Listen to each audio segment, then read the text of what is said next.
नमस्कार दोस्तों, scary files में आशीष के साथ आप सभी लोगों का फिर से स्वागत है एक और खौफनाक और दिल को दहला देने वाले एपिसोड में। दोस्तों, आज की ये जो कहानी या फिर आज की जो घटना है मैं आपको आधी ही सुना पाऊंगा, क्योंकि दोस्तों मुझे साथ साथ जॉब भी करनी पड़ती है तो और भी बहुत ज़्यादा काम आ जाता है। तो दोस्तों जल्दी से कहानी की शुरुआत करते हैं, क्योंकि शाम को अभी 6 बजे ड्यूटी पर भी जाना है। तो दोस्तों आइए जल्दी जल्दी कहानी को बातों बातों में शुरू करते हैं। तब तक आप अपने कानों में ईयरफोन लगा लें और शुरू हो जाइए आशीष के साथ। नमस्कार दोस्तों, इस कहानी की शुरुआत कुछ ऐसे होती है। आज से करीबन 1 साल पहले गौतम अपनी बुआ के घर यानी गुरुग्राम, यही आसपास रेवाड़ी के आसपास पड़ता है जहाँ पर वो रहता था। उसका एक भाई भी था, यानी बुआ का जो लड़का था उसका नाम अंश था। उसके साथ वहीं पर रहता था और पिछले 2-3 सालों से वहीं पर रह रहा था। लेकिन वो जो घटना घटी थी वो 1 साल पहले ही घटी थी। गौतम के साथ कुछ ऐसा होता है कि वो कॉलेज में अपनी पढ़ाई पूरी कर रहे थे और उनके 4th सेम का रिजल्ट आया था। तो वो अपनी पढ़ाई को लेकर काफ़ी खुश थे और उनका जो रिजल्ट आया था उसको लेकर भी, क्योंकि जैसे ही उनका रिजल्ट आता है वो काफ़ी ज़्यादा खुश हो जाते हैं, क्योंकि उनका रिजल्ट काफ़ी अच्छा हुआ था। और जो वहाँ पर जहाँ पर रह रहा था उत्तम, वहीं पर उसकी फैमिली भी रहती थी। उमरेश का जो भाई था ना, अंश बुआ का लड़का, वहीं पर उनकी फैमिली में माता पिता भाई बहन और काका ताऊ भी, सभी मतलब बड़ा परिवार था जिसे संयुक्त परिवार कहा जाता है। ऐसे परिवार में अंश रह रहा है और उमेश भी वहीं पर 2-3 साल से अपनी पढ़ाई पूरी कर रहा था और उनकी पढ़ाई भी काफ़ी अच्छी ज़्यादा चल रही थी और वो काफ़ी खुश थे। लेकिन अब के बाद जैसे ही 4th सेम का रिजल्ट आता है, जो कि काफ़ी अच्छा रिजल्ट आया था, और अंश और उमरेश काफ़ी ज़्यादा खुश हो जाते हैं। और जो अंश था दोस्तों, जो बुआ का लड़का था उमरेश की का, वो काफ़ी ज़्यादा बोलता था। वो हर एक बात को मतलब बढ़ा चढ़ा के बोलता था, चाहे कुछ भी हो। मतलब कभी चुप ही ना होना, कभी पार्टी में जाना तो बोलते रहना हमेशा, ऐसे मतलब हर बात को लाइटली लेके हंसते रहना। ऐसा अंश का नेचर था, जो कि उमरेश बताता है ऐसा कुछ होता है।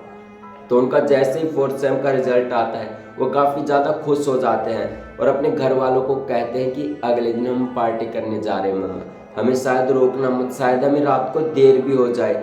ये सब सारी बातें अंश, उमरेश और उनके जो दोस्त थे, उनका रिजल्ट भी काफ़ी अच्छा आया था। ये देखकर वो भी ज़्यादा खुश थे और सभी मिलकर मतलब अपने वहाँ पर पार्टी करने के लिए चले जाते हैं, जो कि गुरुग्राम यानी उनके घर से करीबन 2 से 4 किलोमीटर दूर था। और वो एक क्लब में जाते हैं जहाँ पर खूब सारी मस्ती करते हैं। तो ऐसे ही दोनों चले जाते हैं अपने फ्रेंड्स के साथ और वहाँ पर क्लब में बहुत सारी मस्ती करते हैं। काफ़ी मतलब दारू यानी ड्रिंक भी ज़्यादा पी लेते हैं, जो कि बहुत गलत है। लेकिन वो अपनी खुशी में बहुत ज़्यादा ड्रिंक भी कर लेते हैं।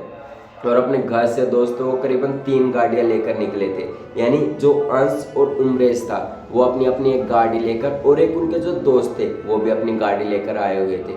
और तीनों काफ़ी टुल हो गए थे, यानी सभी दोस्त जो वहाँ पर पार्टी करने गए थे काफ़ी ज़्यादा टुल थे, यानी कि नशे में धुत हो चुके थे। उन्हें मतलब ये भी नहीं पता चल रहा था कि वो कर क्या रहे हैं और ऐसा क्यों कर रहे हैं। तो बहुत ज़्यादा पी रखी थी।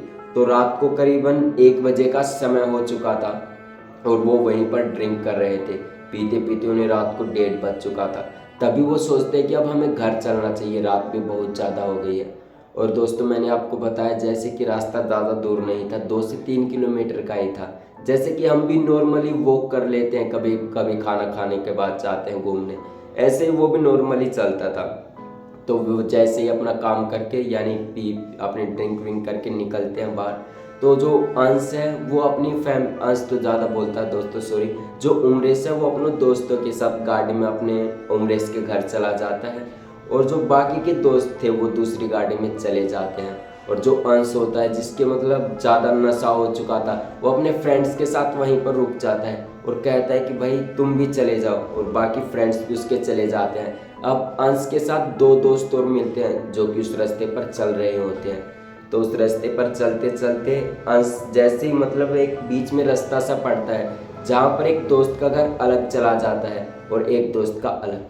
तो ऐसे वो दोनों दोस्त थे जो अंश के, वो भी अलग अलग अपने घर चले जाते हैं। लेकिन अंश का घर था जो बिल्कुल सीधा चलने के बाद आता है, तो अंश भी सीधा सीधा चल रहा था।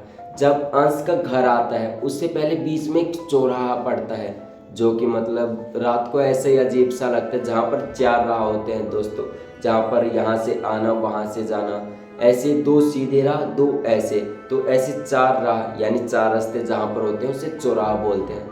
तो ऐसी जगह पर वो जो अंश था पहुँच जाता है और अंश जैसे ही चौराहा पार करता है यानी करीबन 100 से 200 मीटर ही चलता है, तभी पीछे से अंश को किसी की आवाज़ आती है यानी कि कोई औरत की, क्या मैं आपके साथ चल सकती हूँ।